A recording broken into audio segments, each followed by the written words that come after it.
Selamat pagi Bapak Ibu, Saudara-saudari yang terkasih dalam Kristus Tuhan.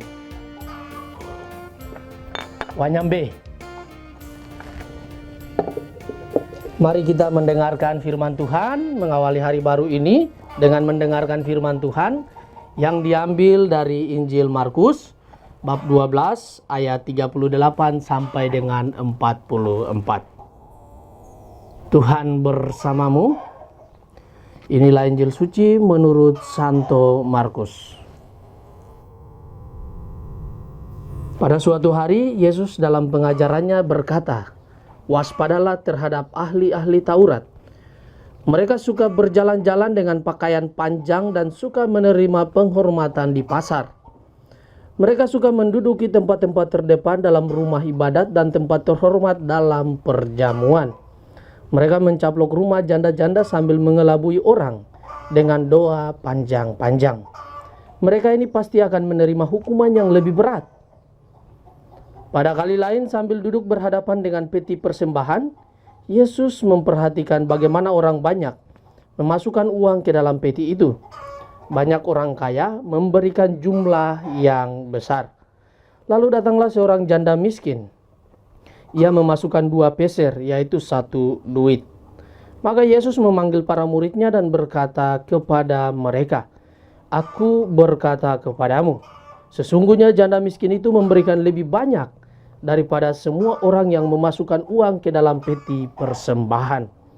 Sebab mereka semua memberi dari kelimpahannya, tetapi janda itu memberi dari kekurangannya. Semua yang ada padanya, yaitu seluruh nafkahnya." Demikianlah sabda Tuhan.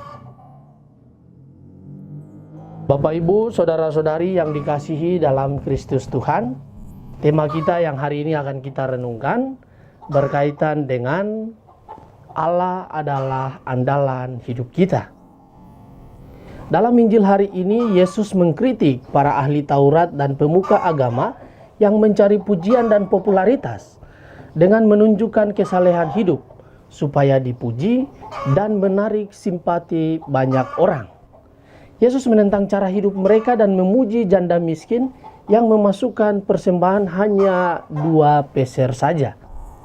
Kepada para murid, Yesus berkata, "Sesungguhnya janda miskin ini memberi lebih banyak daripada semua orang yang memasukkan uang ke dalam peti persembahan."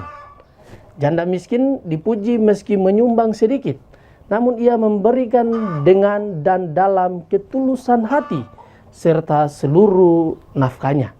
Sedangkan yang lain memang memberi lebih banyak, tetapi dari kelimpahannya.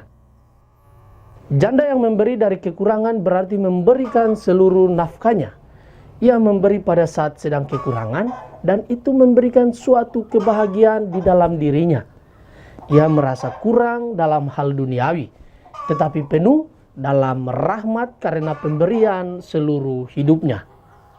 Dalam situasi kekurangan, dalam pemenuhan kebutuhan hidupnya, ia percaya dan yakin bahwa kekuatannya sekarang adalah bersandar pada Allah, karena hanya Allah lah yang menjadi andalan hidupnya. Janda ini percaya bahwa Allah adalah andalan hidupnya dalam segala macam kekurangannya. Dengan begitu Allah akan memberikan kehidupan yang lebih baik, yakni ketenangan, kebahagiaan, kedamaian, ketulusan, cinta, dan perhatian. Hal ini berbeda dengan kita yang suka mengandalkan diri sendiri karena hasilnya adalah rasa frustasi, panik, mengalami jalan buntu, dan juga kita bisa saja menghalalkan segala cara untuk memenuhi kebutuhan kita. Bapak Ibu, Saudara-saudari yang terkasih dalam Tuhan, seringkali kita memberi dengan banyak perhitungan. Kita memberi dengan harapan adanya pengakuan dari orang lain bahwa kita berbuat baik, meskipun dalam hati terdalam tersimpan motif terselubung, yakni kita mau meminta imbalan. Bisa jadi ada yang memberi asal-asalan saja, yang penting ceritanya turut berpartisipasi.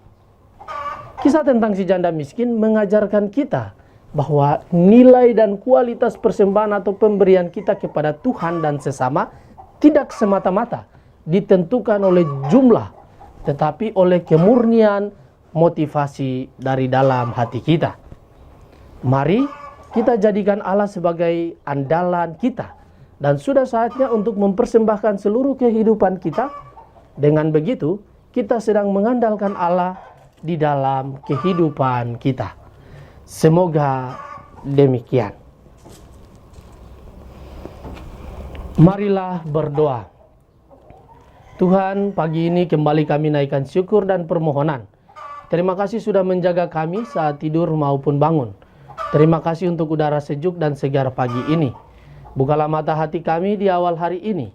Mampukan kami memandang kemurahan dan karya-Mu, serta memuji dan memuliakan-Mu melalui pekerjaan dan pelayanan kami di hari ini. Bimbinglah kami selalu untuk menyadari kesalahan kami dan bertobat, sehingga kami sungguh rendah hati, mau membuka hati dan siap menerima rahmat-Mu yang akan tinggal dalam hati kami. Kristus terang dunia, berkatilah keluarga-keluarga kami, jadikanlah kami alat kasih-Mu, dan pantaskanlah kami menjadi hamba-Mu yang setia. Amin. Tuhan bersamamu. Semoga kita sekalian, semua orang yang kita kasih dan kita doakan, seluruh aktivitas kita sepanjang hari ini senantiasa dilindungi, dibimbing, dan diberkati oleh berkat Allah yang kudus, Bapa dan Putra dan Roh Kudus. Amin.